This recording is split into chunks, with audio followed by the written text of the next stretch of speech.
Oi pessoal, tudo bem com vocês? Eu sou o Rafael e hoje eu vim falar um pouquinho de Outlive, tá? Um pequeno disclaimer aí, estou no internato e eu achei que eu não ia conseguir ler muita coisa e eu achei certo, tá? Mas eu acabei Outlive há algum tempo e eu estava aguardando um dia de paz para que eu falasse menos mal desse livro, tá? É, Enfim, hoje é um dia tranquilo aqui, tô de folga e eu vim falar então as minhas impressões de Outlive. Bom, em breve eu acho que teremos uma nova resenha de 100 anos de solidão aqui no canal. Não sei nem se temos essa resenha, mas estou lendo no clube de leitura. Pequeno disclaimer aqui. Vamos lá. Bom, Outlive foi escrito por esse carinha aqui chamado Peter Attia. E assim, eu não vou começar falando já disso, mas assim, vamos lá. O livro, então, Outlive. A arte e a ciência de viver mais e melhor. É... Ele é um livro que vai falar em tese sobre a longevidade, mas não é bem sobre isso. O que o Dr. Peter Attia pensa e faz da vida, tá? Bom, ele fez medicina e depois ele decidiu fazer cirurgia oncológica, basicamente. No meio desse processo, ele percebeu que aquilo não era para ele mudou de carreira totalmente, foi virar empresário, trabalhar em banco, alguma coisa nesse sentido. E ele decidiu, anos mais tarde, voltar a ser médico, mas numa visão muito mais preventiva do que clínica médica estrito senso. Então, assim, ele gosta de promover a saúde ao invés de tratar simplesmente as doenças. E ele já faz isso há algum tempo. Aqui em Outlive, então, nós vamos ter basicamente o Peter Attia compilando as informações dele e mais ou menos como que ele trabalha. Só que ele não explica isso para você de cara. Na verdade, o Peter Attia vai dizer para vocês aqui que ele vai comentar sobre a longevidade é, em, baseada em ciência, não necessariamente em evidências científicas robustas, mas em artigos, pesquisas menores, enfim, várias coisas que vão sugerindo coisas sobre a longevidade. E a gente vai então ter várias informações nesse manual todo. Esse livro ele foi escrito pelo Peter Attia com esse carinha que é o Bill Gifford, que a gente não tem muita informação sobre qual é a formação dele e tudo mais, mas ele é um pesquisador que compilou essas informações com Peter Attia. E apesar de ser um livro grande e caro, pelo menos no Brasil, a gente tem aqui mais de 40 páginas, bem mais de 40 páginas, só de referências bibliográficas. Então, a gente vai. Esse livro ele traz muita referência bibliográfica sobre tudo. E assim, não tem nem como você chegar. Então, qual que é a perspectiva que eu tenho desse livro desde o começo? Que ele é uma espécie de sapiens, onde nós vamos ser bombardeados de informação a todo momento, ou até dos botões de Napoleão, que a gente tem informações que são baseadas na ciência, só que a gente não tem escopo.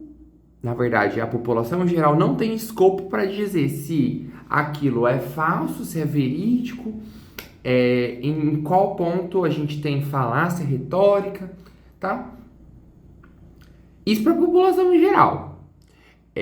Com Sapiens aconteceu exatamente isso comigo. Em um determinado momento eu só aceitei que o trigo domesticou o homem. Mas em Outlive, veja, eu estudo sobre isso. não necessariamente sobre longevidade, ainda estou na faculdade, mas a gente percebe alguns pontos problemáticos ao longo desse livro todo. Enfim, mas vamos lá. Aqui esse livro se propõe. Ele se propõe, dentro do seu sumário, da sua estrutura de capítulos, falar um pouquinho sobre o autor. Então a gente vai entender que ele é uma pessoa que já foi maratonista, corria longas distâncias, correu, acho que ultramaratonas também. Depois ele virou nadador de fundo, então ele nada maratonas aquáticas, fica horas e horas. E a gente vai entendendo um pouco sobre ele, até que em determinado momento a gente percebe que ele se vê acima do peso, ele se vê uma pessoa não magra. E aí a gente volta para comentar sobre os pontos que levam uma pessoa a ser centenária. Então, ele é um autor que tem uma fixação muito grande com centenários e com viver mais. E aí, falta, eu acho, que essas pontuações ao longo do livro inteiro, que é, por quê? Por que você quer realmente viver mais, viver para sempre? E a gente só vai ter essa informação no epílogo. Então, na página 410 desse livro, ele vai contar pra gente por que é importante viver mais e que as pessoas elas precisam primeiro dar motivação para depois tentar viver mais. Então, fica um pouco confuso. Mas ele vai vai acompanhar os centenários, vai pesquisar os centenários, vai tentar destacar pontos em comum. E ele vai chegar à conclusão de que não existem muitos pontos em comuns entre os centenários e vai partir então para a ciência para tentar entender quais são as coisas que mais trazem um aumento dessa expectativa de vida. E aí a gente cai no que já está na própria quarta capa, que que o exercício físico é o melhor remédio, é o remédio mais potente para prolongar a vida. Né? Exercício físico regular diminui em 14, 15% as causas de morte global. Enfim, ele é a melhor intervenção isolada para uma melhor qualidade de vida. Enfim, o Piterati aqui, ele vai ficar, nessa parte dos centenários é bem longa, é quase como se fosse um episódio do Discovery Channel, não do Discovery Channel, mas enfim, de algum desses canais de TV a cabo, em que, talvez da BBC, que a gente vai ir a fundo através dos centenários e identificar quais são os pontos em comum entre eles, e ele vai comentar sobre cada centenário que ele conversou em particular. Nós vamos, nesse livro aqui, encontrar uma discussão sobre o mundo da abundância, e o Piterati, ele já recomendou jejum para os pacientes, ele vai discutir sobre as aplicabilidades do jejum intermitente para as pessoas, apesar de dizer que não é uma prática que ele adota atualmente. Vai ser comentado sobre a abundância alimentar, sobre aquela discrepância de que a gente tinha durante todo o nosso período evolutivo e atualmente. E aí eu gosto de fazer uma pequena ponderação, que durante todo o período evolutivo a gente não tinha muitas outras coisas, né? Se a gente ficar nessa falácia retórica de que devemos seguir o que a evolução nos deu, a gente vai parar de usar celular, vai parar de usar dinheiro, vai parar de... Então, assim, trabalhar mesmo não é uma coisa que a gente fez durante o processo evolutivo, trabalhar em horários bem delimitados, nada do tipo. Mas as coisas evoluem, né? A gente vive uma vida moderna, tá? Vamos comentar. E aí ele vai chegar na tese dele que são as 4 principais coisas que afetam a longevidade e a qualidade de vida na longevidade. Ele defende bastante que a gente precisa chegar na velhice com capacidade física e mental para viver bem essa velhice. E aí a gente vai comentar sobre os 4 cavaleiros do apocalipse que ele utiliza como termos, que vão ser as doenças cardiovasculares, no geral, as doenças metabólicas, principalmente diabetes, o Alzheimer, né, doenças neurodegenerativas e o câncer. E aí ele vai, praticamente em determinado momento, comentar que no fundo, todas essas doenças elas fazem parte de um espectro que é associado a uma baixa atividade física, uma alimentação muito estranha, tá? Então, é bem interessante nesse sentido, porque ele vai fazer realmente comentários muito bons sobre essas doenças. Daí, em determinado momento, ele vai começar a comentar sobre quais são as intervenções práticas que a gente pode fazer para reduzir esses 4 cavaleiros. Então, primeiramente, ele vai comentar sobre os exercícios físicos, sobre os tipos de exercício físico que precisam ser feitos. Então, exercícios em zona 2, ele vai tentar explicar isso pra gente, é um pouco mais complicado do que parece. Ele vai falar sobre os exercícios que aumentam, melhoram o VO2 máximo. Ele vai trazer os exercícios de força e os exercícios de estabilidade. Então, são 4 tipos de exercício que ele vai comentar pra gente. E aí, fazendo uma pequena soma, ele gasta mais ou menos umas 20 horas semanais fazendo exercício físico, porque eu contei. Ele faz exercício de mobilidade, de estabilidade, ele faz não sei quantas horas de hiking durante a semana, subindo ladeira com peso, mais um período bem importante de exercício em zona 2 e os exercícios de VO2 máximo. Então, assim, ele treina mais de 20 horas semanais com tranquilidade, dividido aí em tudo que ele faz. Então, eu fico até um pouco assustado, porque, enfim, é uma carga horária bastante extenuante, vamos dizer assim, para você viver mais, né? Bom, outra coisa interessante é que ele vai, então, tentar explicar todos esses treinos, principalmente os treinos de estabilidade, que ele diz que são muito importantes. Ele vai trazer uma profissional que era profissional dele, e ele tenta explicar isso. Não é explicado de uma forma muito agradável, mas tudo bem também. E, assim, toda essa questão, ela não tem uma comprovação tão forte, né? A comprovação é importante, mas ele traz muitas coisas como sendo verdade absolutas, que na verdade não são tão preto no branco. E ele tenta falar sobre isso, mas ao mesmo tempo que ele fala que não é tão fácil de distinguir uma coisa da outra, ele segue dando várias recomendações praticamente médicas, porque a gente vai entender que ele é um argumento de autoridade, ele é uma pessoa que está dando a opinião. E as pessoas que estudam ciência, elas entendem que a opinião da autoridade ela só está acima do senso comum. Mais nada, né? Enfim. Ele vai comentar bastante sobre a nutrição e sobre como as coisas elas não são tão claras também. E uma coisa interessante, esse aqui é o único ponto que ele fala que não importa muito, né? Ele fala que a gente pode modificar a dieta a partir de 3 tipos de restrições. Então, a gente pode restringir o tempo que a gente se alimenta, daí entra o jejum, a gente pode restringir o total de calorias e a gente pode restringir as classes alimentares, daí entra a dieta cetogênica, por exemplo.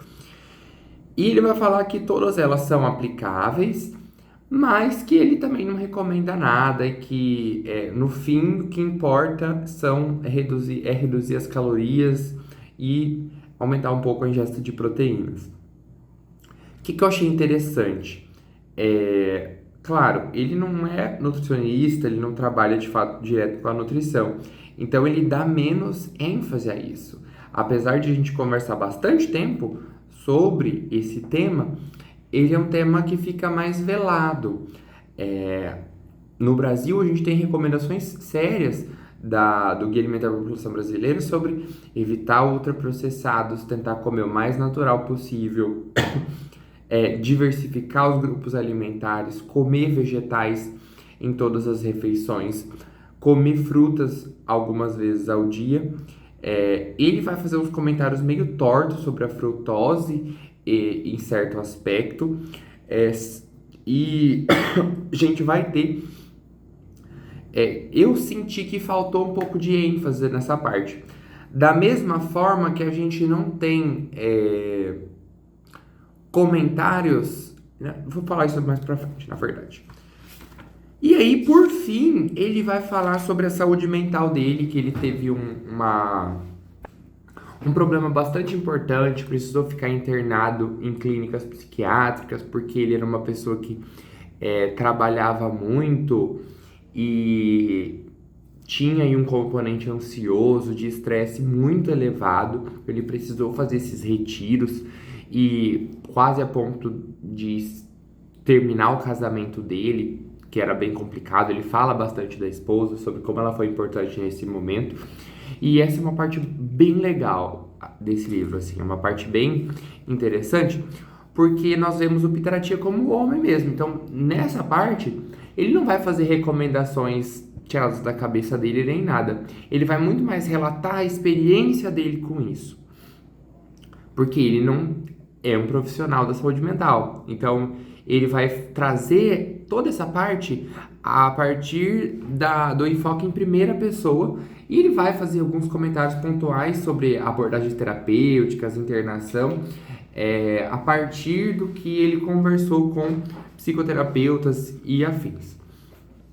Bom, ele é um livro muito bacana em termos gerais sobre qualidade de vida, exercício físico, sobre a gente realmente entender que as doenças, os 4 cavaleiros do Apocalipse, eles não só diminuem a nossa expectativa de vida, como eles diminuem a qualidade da vida que a gente pode ter. Mas, vejam, pelo menos para mim, o que fica desse livro? Ele é um livro que traz todas essas intervenções muito baseadas no modelo de saúde talvez americano, onde a gente paga por todas essas intervenções. Então, vou trazer exemplos aqui para vocês. Ao invés de ele estimular o consumo grande de fibras, verduras, legumes, proteínas, diminuir o consumo de ultraprocessados, diminuir fast foods e coisas do tipo, ele prefere passar aqueles botões de insulina para a gente medir a insulina e a glicemia, né, ao longo do dia todo. E aí a pessoa fica com isso por um tempo. Lá pode ser que seja até mais barato, mas assim, around the world, né, porra, no Brasil, isso, um botão de insulina, um botão de glicemia hoje, ele custa muito dinheiro. E ele é destinado às pessoas que têm diabetes, sabe? Então, é um pouco controverso a gente pensar nessas intervenções. Outra coisa que a gente vai ter é que, por exemplo, ele vai recomendar essa gama de exercício físico e, olha, a gente vai comentar mais de 100 páginas sobre como o exercício físico melhora a qualidade de vida. No entanto, Pitarattia, por exemplo, recomenda um teste ergospirométrico anual para todos os seus pacientes.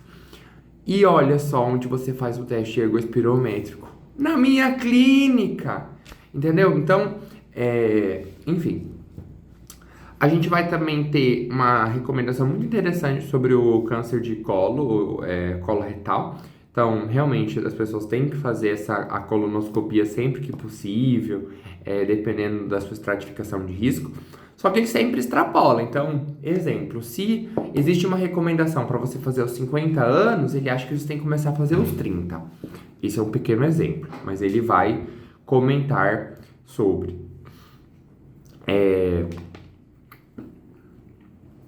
De novo, Esse aqui, ele não é um livro que vai... Ele tá no contexto americano. Mas, por exemplo, no Brasil e ao redor do mundo, existem várias recomendações de vacinação.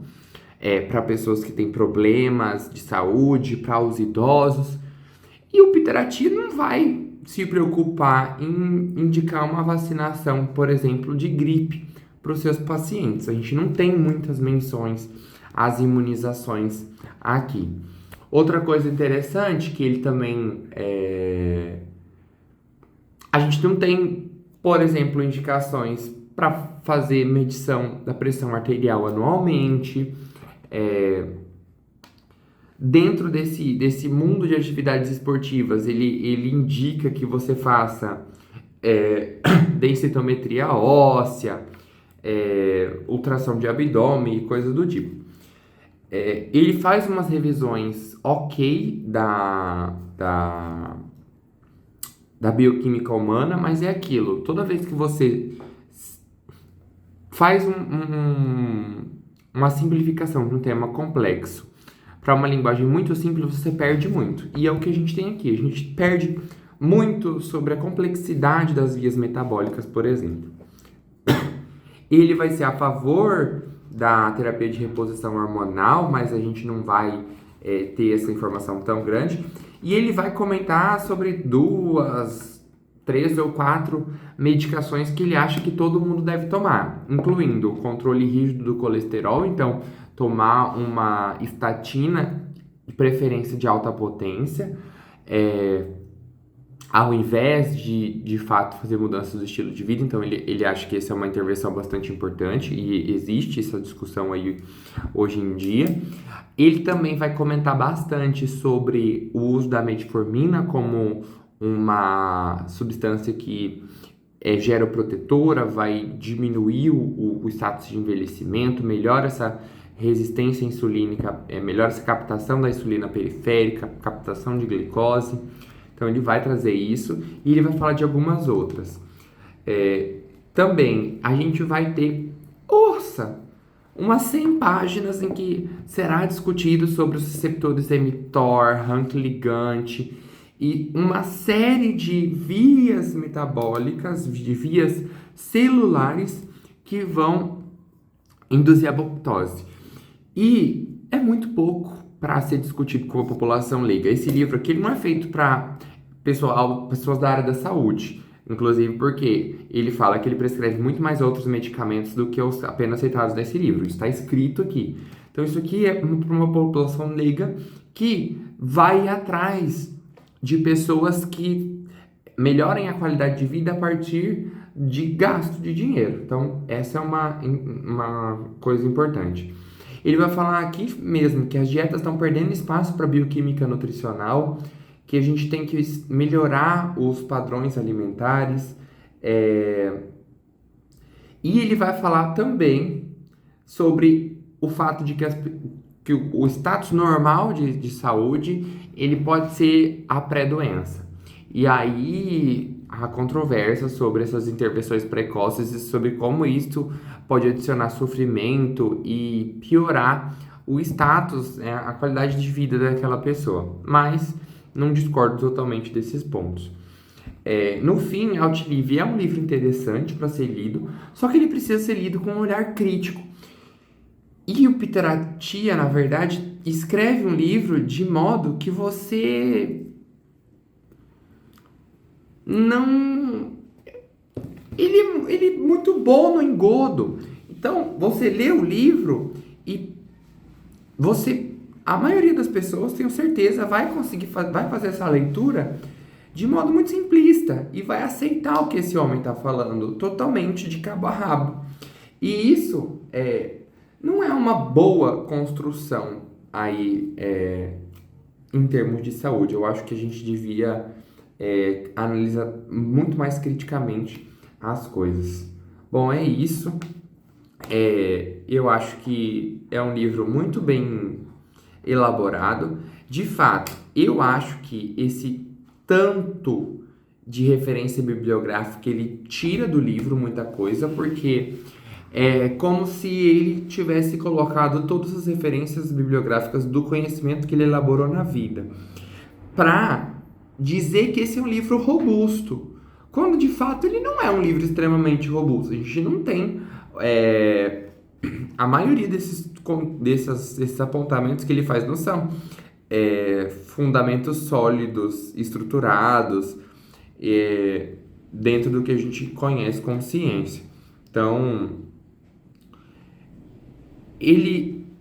o que Alt Livre é, afinal de contas? É um livro que vai falar sobre a rotina que esse doutor, o Peter Attia, segue na sua clínica e sobre as coisas que ele indica para os seus pacientes.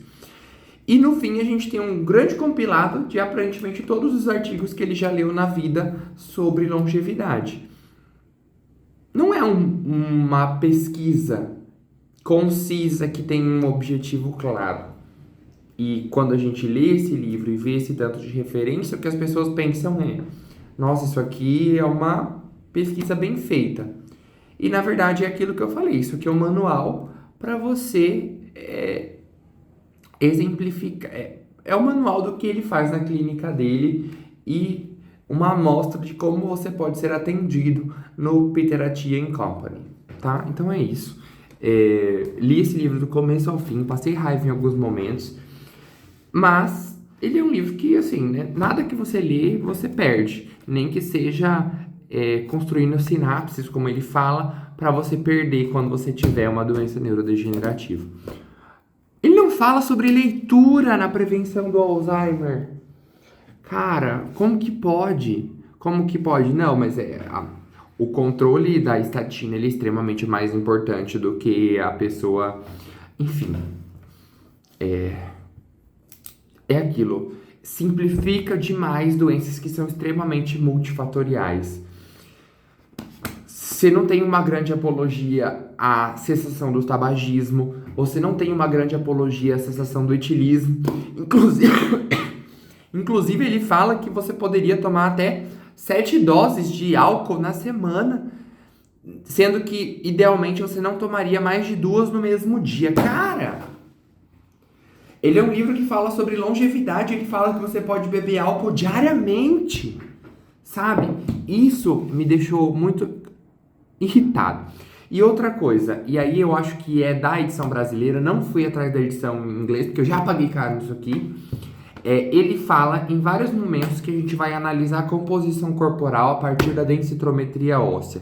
A densitometria óssea é um exame feito a partir de raio-x, em que a gente analisa a quantidade de cálcio, a gente analisa basicamente a osteoporose na pessoa. A densitometria óssea não vê composição corporal, pelo menos no Brasil. Fui pesquisar, chequei com as empresas que fazem densitometria óssea para ver se tinha alguma coisa mudada nos últimos tempos. O que faz a composição corporal é a bioimpedância e alguns outros exames, mas densitometria óssea não faz a composição corporal. Bom, é isso. Eu vejo vocês em um próximo vídeo, se Deus quiser, falando de livros literários. Talvez 100 anos de solidão. E é isso. Tchau, tchau, meus queridos.